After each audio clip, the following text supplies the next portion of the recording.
Clear CT1 is for outdoor use, and anybody who thinks differently is wrong.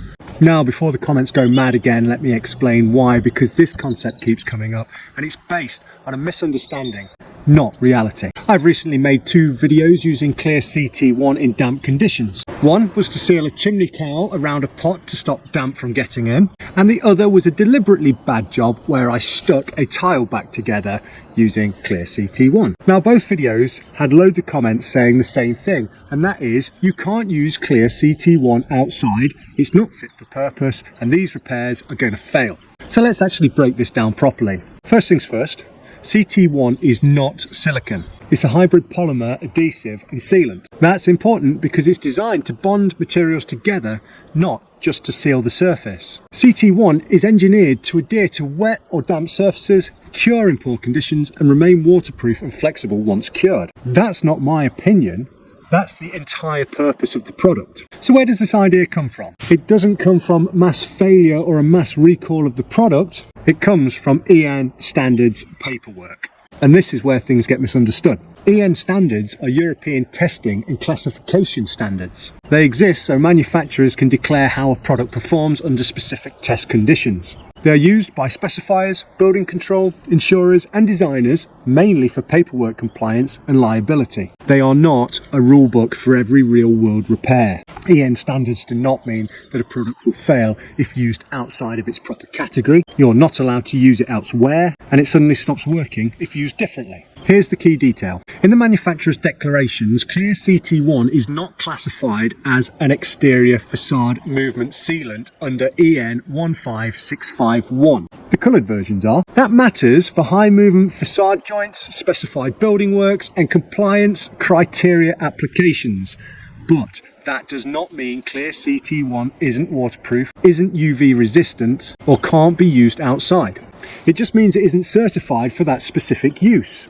Now, the jobs people are arguing about online aren't facade expansion joints, they're static seals and bonding applications. No movement, no structural expansion and no specification paperwork. So, in those situations, CT1, including the Clear CT1, is being used exactly as it was intended to be used. CT1 excels in damp conditions, and this is the part that gets ignored online. Most products hate damp. Cement-based materials need dry substrates, epoxies don't like moisture, silicones seal, but they don't bond structurally. But CT1 works because it tolerates damp conditions, and that's why it's used on roofs, in emergency repairs and marine environments. Another claim is that Clear CT1 breaks down in UV light. Now, the manufacturers state that it's UV resistant, and in many external applications the adhesion line is covered anyway. And UV isn't the failure point people think it is.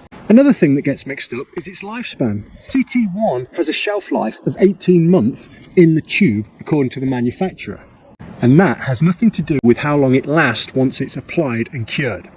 Now, the manufacturer won't give you an exact timescale for how long it will last once applied, and that's natural for sealants. There are many factors that can affect the lifespan of a product outside. That's exposure, sunlight, weather conditions, temperature, and even movement. But what the manufacturer does state is that CT1, even in the clear form, is weather resistant, UV resistant and long lasting.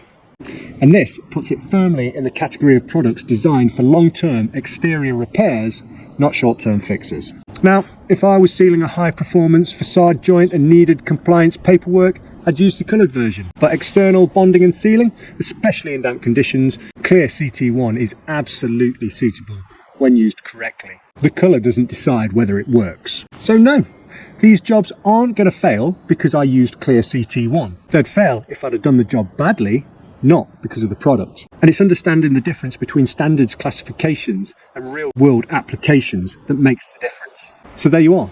CT1 is absolutely suitable for exterior use for long-term fixes. And that's not just my opinion, that's what it was designed to do. And if you don't believe me, if you don't want to take my word for it, do your own research online. The information's out there. All you have to do is go and find it, like I have. I hope you've enjoyed this video. If you have, please give it a thumbs up. If you've got anything to say, leave it in the comments. I'd love to hear it. For more content around cherry pickers, roofing and high access repairs, please subscribe to the channel and I'll see you on the next job. Thanks for watching.